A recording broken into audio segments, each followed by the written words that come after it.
창세기 40장은 그 후에라고 하면서 시작을 합니다. 그러니까 이제 요셉이 감옥에 갇히게 되어지죠. 그 보디발의 아내의 음모에 의해서 이제 보디발을 노하게 만들었고, 그 보디발의 결정에 따라서 지금 그 집 안에 갇히게 되어집니다.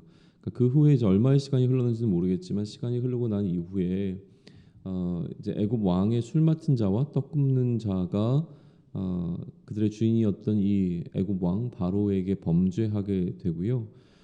그리고 난 다음에 그들 또한 이제 요셉이 갇혀 있는 그곳에 함께 갇히게 되어졌다고 지금 기록이 되어집니다.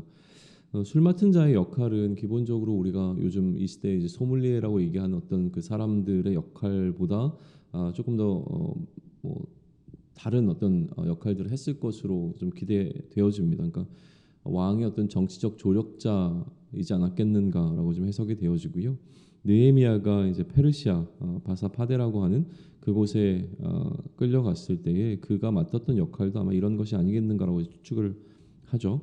또 떡 굽는 자라고 하는 것도 단순히 이제 떡을 굽는 어떤 제빵사보다도 그 왕 근처에서 근무하고 있었던 어떤 서기관적인 역할을 감당하지 않았겠는가라고 이제 해석이 되어지긴 합니다. 뭐 그것이 근데 그렇게 큰 중요한 것 같지는 않군요. 왕의 측근에 있었던 두 사람이 왕에게 범죄하고 지금 요셉과 함께 지금 갇혀 있는 상태가 되었다라고 하는 것이 오늘 본문의 시작입니다. 외형적으로는 결과적으로는 이 세 사람이 같이 머물고 있습니다. 그러나 요셉은 하나님을 거역하는 죄를 범하지 않기 위해서 어떤 제안을 거절해서 갇히게 된 것이었고, 이 두 사람은 이제 바로를 노하게 하는 사건을 통해서 갇히게 되어 있는 이 외형적으로는 같지만 내용적으로는 좀 다른 상황이라고 하는 것을 우리로 좀 보게 해주는 것 같습니다. 아무튼 이렇게 옥에 갇혀 있었던 이 세 사람 가운데서 술 맡은 자와 떡 굽는 자가 하룻밤에 꿈을 같이 꾸게 되었는데 내용이 좀 달랐습니다. 그리고 이 꿈에 대한 해석 때문에 근심을 하기 시작을 하죠. 요셉은 이 친위대장의 명령에 따라서 이 두 사람을 시중을 두는 상황이었는데, 자신이 시중을 들기 위해서 갔더니 두 사람의 얼굴에 이 근심하는 빛이 있는 것을 보고서 이유를 묻죠. 8절에 보면 그에게 이르되 우리가 꿈을 꾸었으나 이를 해석할 자가 없도다. 요셉이 그들에게 이르되 해석은 하나님께 있지 아니하니까 청하건대 내게 이르소서라고 이들이 답합니다. 여기서 지금 등장하고 있는 이제 해석은 하나님께 있지 아니하나이까라고 하는 요셉의 말이 굉장히 의미심장합니다. 기본적으로는 논쟁을 이끄는 말이에요. 그러니까 꿈을 해석하는 것은 하나님이 하실 수 있는 것 아니겠습니까?라고 이 두 관원장에게 이야기를 했을 때 이제 논쟁이 일어날 수 있는 부분이 다분히 있었음에도 불구하고 그러나 지금 이 두 관원장에게는 다른 선택의 여지가 없었습니다. 꿈을 해몽하고 싶은데 다른 방법은 이제 없었던 것이죠. 그리고 요셉의 입장에서 보게 되면 이 고백은 해몽이라고 하는 것, 그 꿈을 해석하는 것은 하나님께 달려 있다라고 하는 건 이제 하나님의 은사라고 하는 의미가 좀 담겨 있습니다. 그러니까 자신에게 이 꿈을 해석할 수 있는 은사가 있으니, 하나님께서 주신 그 선물과 같은 은사가 있으니 나에게 맡기라라고 하는 것이 되겠죠. 또한 신앙의 고백이기도 했을 것입니다. 그러니까 이 두 관원은 요셉에게 꿈의 해석을 맡기게 되어집니다. 술 맡은 관원장이 그의 꿈을 요셉에게 말하는데 뭐 세 가지가 좀 강조가 된다고 합니다. 이것은 뭐 굳이 의미를 좀 부여하려고 하는 것 같고요. 기본적으로 이 세 가지 가운데서 첫 번째 나오게 되는 그 나무에 세 가지가 있었다라고 하는 것이 좀 중요해 보입니다. 포도나무에 관한 꿈을 꿨는데 그 나무에 세 가지가 있었죠. 그리고 학자들은 세 가지 상태에도 주목을 합니다. 싹이 나고 꽃이 피고 그리고 포도송이가 있게 되어지는 이 3단계의 열매 맺음에 관한 것도 이제 주목을 하고, 또 마찬가지로 이후에 이 술 맡은 관원장이 내 손에 바로의 잔이 있기로 첫 번째 포도를 따고 그 다음에 그 즙을 짜서 세 번째 바로에게 드렸던 이 3단계에도 좀 주목을 하는데요. 중요한 것은 이 나무에 세 가지가 있었던 것입니다. 왜냐하면 요셉이 그 꿈을 해석을 하는데 이 세 가지를 사흘이라고 지금 해석하고 있기 때문에 그렇죠. 그래서 사흘 안에 바로가 당신을 부르게 될 것인데 그 머리를 들고 당신의 전직을 회복시킬 것이다라고 하는 꿈의 해석을 하죠. 그래서 당신이 그 전에 술 맡은 관원자가 되었을 때 했던 모든 일들을 하게 될 것이다라고 이제 꿈을 해석을 해줍니다. 그리고 요셉이 이 술 맡은 관원장에게 부탁을 하는 부탁이 14절과 15절에 기록되어 있습니다. 만약 당신이 잘 되시거든 나를 생각하고 내게 은혜를 베풀어 내 사정을 바로에게 아뢰어 이 집에서 나를 건져 주소서. 이 건짐이라고 하는 주제도 굉장히 중요한 주제 가운데 하나이죠. 그리고 나는 히브리 땅에서 끌려온 자요 여기에서도 옥에 갇힐 일을 행하지 아니하였나이다라고 하는 요셉이 지금 자신이 처한 상황에 대한 설명이 이 술 맡은 관원장에게 전해집니다. 떡 굽는 관원장이 옆에서 그걸 지켜보다가 해석이 굉장히 좋자 요셉에게 자신의 꿈도 이야기하기 시작하죠. 내 꿈은 이러하다. 흰 떡 세 광주리가 내 머리에 있었는데 맨 윗 광주리에 바로를 위해 만든 각종 구운 음식을 놓았더니 새들이 내 머리의 광주리에 그것을 먹어버렸다. 이것이 무슨 의미겠느냐라고 이야기를 하니까 요셉은 또 이야기를 합니다. 새 광주리는 마찬가지로 사흘이고 지금부터 사흘 안에 바로가 당신 머리를 들고 당신을 나무에 매달 것이다. 그러면 새들이 당신의 고기를 뜯어 먹을 것이다라고 이제 해석을 합니다. 좀 뭐 끔찍한 해석이죠. 아무튼 두 사람의 꿈이 내용이 달랐고 그 내용에 대한 해석도 달랐습니다. 그리고 모세는 기록을 합니다. 제 3일이 바로의 생일이라고 이제 이야기를 하는 것이죠. 바로가 그의 모든 신하를 위해서 잔치를 이제 베풀게 됩니다. 자신의 생일을 기념 축하하기 위해서. 그리고 요셉의 해석과 같이 술 맡은 관원장과 떡 굽는 관원장이 복직이 되어집니다. 치밀하신 이제 하나님의 일하심이 좀 보여지게 되는 것이죠. 그러니까 오차 없이 3일이라고 하는 시간 가운데 이제 하나님의 그 해석이 하나님께 달려 있는 것이라면 이제 요셉은 하나님의 계획을 알게 된 것인데요. 이 하나님의 계획대로 모든 일이 진행되고 있음을 지금 보여주고 있습니다. 마찬가지로 그 해석대로 이제 술 맡은 관원장은 전직을 회복했지만 떡 굽는 관원장은 이제 매달려서 죽게 되어집니다. 해석같이 되었다는 것이지 단지 뭐 해석은 해석일 뿐입니다. 결국 여기서 보여주는 것은 하나님의 뜻대로 되었다라고 하는 것을 보여주는 것일 건데요. 실제로 이 40장 가운데서 모세가 하고 싶었던 이야기는 23절인 것 같습니다. 23절은 뭐라고 기록하냐면 술 맡은 관원장이 요셉을 기억하지 못하고 그를 잊었더라라고 기록을 합니다. 그러니까 지금 모든 사건 가운데서 가장 이제 핵심이 되는 사건은 무엇이냐면 40장에서는 술 맡은 관원장이 요셉을 기억하지 못하고 그를 잊어버린 사건입니다. 그러니까 어떤 일이 일어났는가보다 가장 중요한 것은 무엇이냐면 이 술 맡은 관원장이 요셉을 기억하지 못하고 잊어버린 것이죠. 그러니까 무슨 얘기를 하는 거냐면 요셉에게 다시 소망이 없어진 상태가 된 겁니다. 소망 없이 감옥에 갇혀 있었던 요셉에게 이 어떤 사건들이 일어나면서 뭔가 기대할 수 있는 상황이 펼쳐진 것이죠. 그러나 이 술 맡은 관원장이 요셉의 기대와 달리 요셉을 기억하지 못하게 됨으로 말미암아 아무 소망 없는 상태가 되어진 요셉에 관한 이야기입니다. 그러니까 오늘 이야기의 핵심은 어려운 상황 가운데서 우리가 어떤 소망을 갖게 되느냐 또 어떤 소망을 붙잡고 나아가야 할 것인가에 관한 이야기를 해주는 것으로 보입니다. 요셉의 암담한 상황 또 술 맡은 관원장과 떡 굽는 관원장의 암담한 상황이 이 세 가지 암담한 상황이 이제 하나로 모아지게 됩니다. 두 관원장에게 뭔가 의지할 만한 사건이 일어나죠. 그 암담한 상황 가운데서 이 두 관원장은 꿈을 꾸게 되고 이 꿈에 이제 의지하고자 하는 마음이 강해졌을 겁니다. 그러니까 이 꿈에 뭔가 의미가 있는 것 같고 이 꿈을 해석해야 하는데 이 상황 가운데서 의지할 수 있는 것은 소망을 품을 수 있는 것은 이 꿈밖에 없어서 이 꿈을 해석하고자 하는데 해석이 안 되니까 너무 갑갑한 거죠. 이때 요셉이 꿈을 해석할 수 있다는 이야기를 듣고 요셉의 꿈을 해석을 들었는데 한 사람은 이 꿈이 그에게 소망이 되었을 것이고요. 다른 한 사람에게 이 꿈은 절망이 되었을 것입니다. 그렇다면 우리는 이 세 사람 가운데서 두 사람이 꿈을 가지고 어떠한 마음을 품었는 걸 알 수 있겠지만 요셉은 어땠겠는가라고 하는 질문을 한번 던져볼 수 있는 거예요. 요셉도 꿈의 사람이었습니다. 이미 하나님을 통해서 꿈꾼 자였던 것이죠.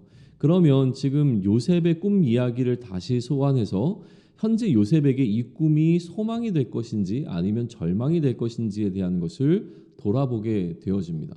왜냐하면 그 꿈에 대한 해석이 지금 형제들을 통해서 나왔지만 요셉의 입을 통해서 이 꿈이 해석된 것은 아니었거든요. 그 꿈에 대한 해석이 여전히 우리에게 남아 있습니다. 그리고 그 꿈이 어떻게 이루어질 것인가에 대한 기대와 어떤 관심이 우리에게 남아 있는 상황에서 요셉의 꿈의 이야기를 계속 우리는 지금 듣고 있는 가운데 있는 것이죠.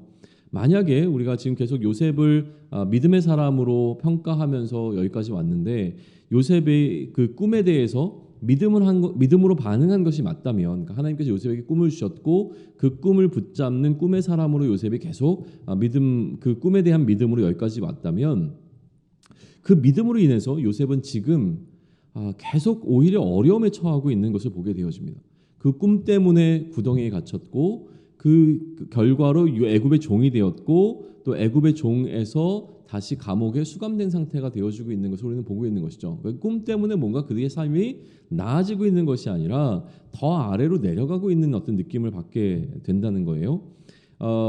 구덩이에서 건져냄을 받았고 또 바로의 집에서 모든 일을 감당하는 집사가 되었고 옥중에서도 무언가 관리를 한다라고 하는 어제 본문의 이야기를 보면서 우리는 형통이라고 하는 주제에 대해서 자칫 오해할 수가 있는 거예요. 현실적으로 한번 비교를 해보자고요. 감옥에서 최고가 되는 것과 평범한 자유인으로 살아가는 것 가운데 어느 것을 선택하는 것이 과연 형통하겠습니까? 인정받는 종과 아주 그냥 지극히 평범한 자유인으로 살아가는 것 가운데 하나를 선택하라면 우리는 과연 인정받는 종을 선택할 것이냐 아니면 평범한 자유인을 선택할 것이냐라고 하는 이 두 가지 차원에서 생각을 해보게 되면, 그러면 지금 요셉이 놓여 있는 그 상황이 그 가운데서 뭔가는 조금 나은 상황처럼 보이지만 그러나 그것을 어떻게 형통이라고 이야기할 수 있겠는가라는 질문을 갖게 하는 것이 어제 본문이었다는 거예요. 그러니까 어제 본문을 통해서 모세가 말하고자 하는 형통이란 외적인 조건들이 아니라 하나님의 일하심이 요셉 가운데서 이루어지고 있음을 바라보며 그것이 형통이라고 우리에게 알려주는 겁니다. 다시 말하면 상황이 어떠하든지 간에 하나님의 철저한 다스림이 요셉 가운데 있었음을 말하고자 하는 것이 바로 형통 가운데 담겨 있는 뜻이라고 하는 것이죠. 요셉이 꿈을 해석해내는 것을 보면서 여전히 요셉은 하나님과 동행하고 있음을 우리는 발견하게 되어집니다. 그러니 요셉의 삶은 형통한 것이 되어집니다. 그러나 오늘은 그 상황 가운데서 여전히 하나님께서 요셉과 함께하고 있었지만 그럼에도 불구하고 이 요셉 안에 무언가 더 기대할 수 있는 사건이 일어나고 있는 것을 기록하고 있어요. 그러니까 어쨌든 자신이 주어진 상황 가운데 하나님께서 요셉과 함께하니까 요셉은 요셉 나름대로 최선을 다하는 삶을 살았을 것이 분명합니다. 관원들을 섬기고 또 그 상황 가운데서 이 술 맡은 관원장에게 자신의 상황을 이야기하면서 좀 잘 좀 부탁한다. 좀 이것을 좀 기억하고 나를 좀 건져주면 좋겠다. 이런 이야기들을 다 하면서 자신이 할 수 있는 최선을 다했겠죠. 그런데 이제 지금부터가 문제입니다. 요셉의 소망은 어쩌면 지금까지는 자신에게 주셨던 그 하나님의 꿈을 붙잡는 것, 그 하나님의 꿈만이 그에게는 유일한 소망이었을지 모르겠습니다. 그러나 지금 이 술 맡은 관원장의 어떤 이 꿈을 해석하는 사건을 통해서 지금부터는 그의 소망이 하나님이 자신에게 주신 꿈이 아니라 이 술 맡은 관원장에게 부탁했던 자신의 부탁이 오히려 소망이 되어지지 않았을까라는 한번 좀 이해를 해보는 겁니다. 그래서 마지막에 하나님께서 이 술 맡은 관원장이 요셉을 기억하지 못하게 만드신 것이 아닐까? 그러니까 술 맡은 관원장이 요셉을 기억하지 못했던 것이 아니라 오히려 하나님께서 이 술 맡은 관원장이 요셉을 잊도록 하신 것이 아닌가라고 하는 한번 좀 이해를 해봅니다. 그러니까 정말 놀라운 경험이 아니었을까요? 그러니까 술 맡은 관원장의 입장에서 보게 되면 어떻게 요셉을 잊을 수가 있었을까라고 하는 것이죠. 꿈을 꾸었고 자신의 꿈이 해석되었고 그 해석이 이루어질 것을 기다리면서 3일을 보냈습니다. 그리고 그 꿈이 현실이 되어졌습니다. 그럼에도 불구하고 자신의 꿈을 해석한 요셉을 어떻게 쉽게 잊어버릴 수 있겠느냐는 거예요. 30년이 지난 일도 아니고 3일 일인데요. 술 맡은 관원장의 꿈을 해석한 후에 요셉의 소망이 만약에 사람으로 바뀌었다라고 한다면, 그래서 14절과 15절에서 이제 요셉이 하나님이 아닌 사람에게 자신의 억울함을 호소하고 이 사람에게 기대하는 마음으로 바뀐 것으로 우리가 이것을 이해한다면, 그러면 오늘 본문은 그러한 요셉의 기대를 저버린 한 사람이 요셉의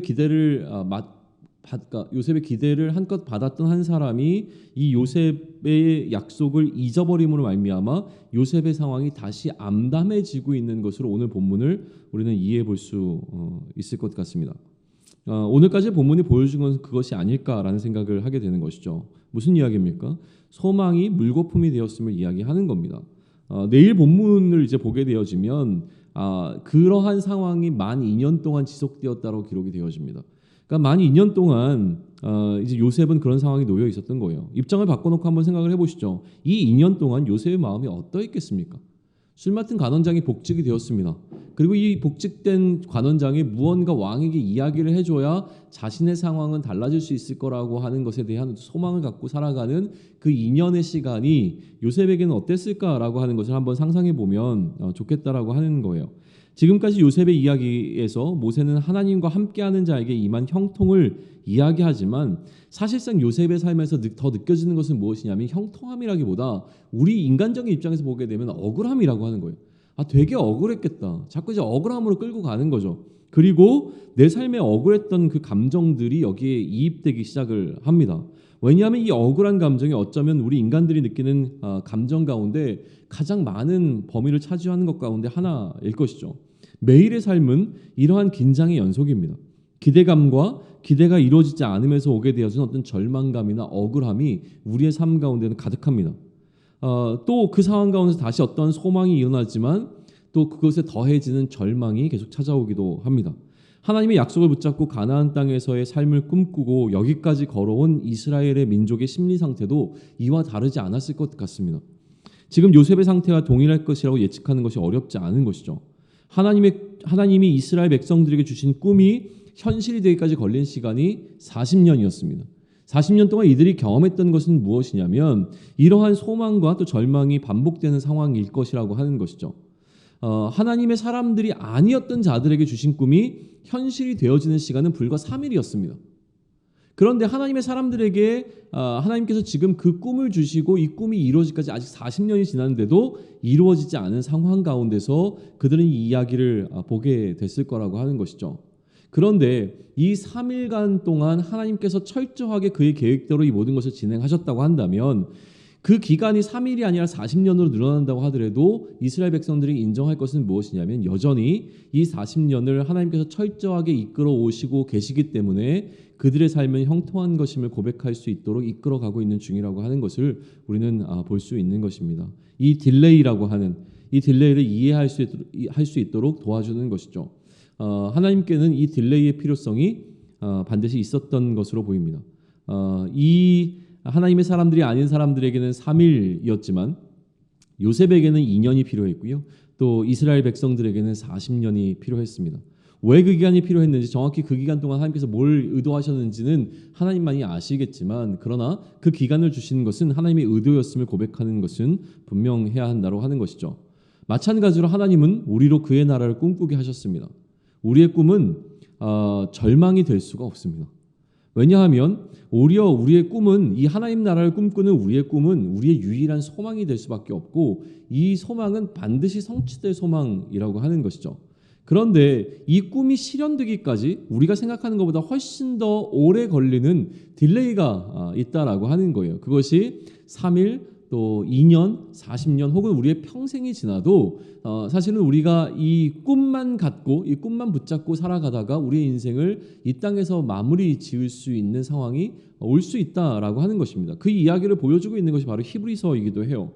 그러니 매일 우리를 설레게 하는 것은요, 이 하나님 나라를 이루어가시는 하나님에 대한 소망이 아니라 사실은 오늘 당장 나의 삶에서 천국과 같은 어떤 기쁨을, 그러니까 천국에서 누릴 법한 그런 즐거움을 줄 것 같은 상황들에 더 집착하고 거기에 기대하는 삶을 살아가고 있는 우리의 모습을 발견하게 된다라고 하는 거예요. 다시 말해서 오늘 나의 삶을 이끌어가는 것은 내 꿈의 주인이신 하나님이 아니라 지금 당장 나의 삶을 바꿔줄 이 술 맡은 관원장에 대한 기대감이라고 하는 것이죠. 오늘 본문은 그것을 보여준다고 저는 생각을 합니다. 내 삶에서 혹은 내 안에 내가 하나님 대신 붙잡고 있는 술 맡은 관원장이 있다라고 하는 사실을 우리는 인정해야 합니다. 내가 붙잡고 기대하고 있는 술 맡은 관원장이 과연 누구인가라는 질문을 던져볼 필요가 있는 것이죠. 그것을 통해서 해결되기를 바라는 나의 삶의 상황이 과연 무엇인가라고 하는 질문입니다. 그를 향한 기대를 내려놓는 우리가 되기를 소망합니다. 사람을 기대하는 것이 아니라 오늘 나의 삶을 형통으로 경영하시는 하나님을 신뢰하기를 바랍니다. 사람을 기대하면 반드시 실망하게 됩니다. 내 눈에 나의 상황은 여전히 암담하지만 이 상황조차 하나님의 경영하심 가운데 있어서 이 상황조차 하나님의 경영하심 가운데 있기 때문에 하나님의 뜻이 이루어지고 있는 것이라고 하는 그 형통함을 이해한다면 나는 오늘도 형통한 자라고 고백할 수 있는 것입니다. 또한 그리스도인은 형통할 수밖에 없는 자입니다. 나에게 꿈을 주시고 그 꿈을 해석하게 하시는 하나님을 온전히 붙잡는 오늘이 되기를 축원합니다. 아멘.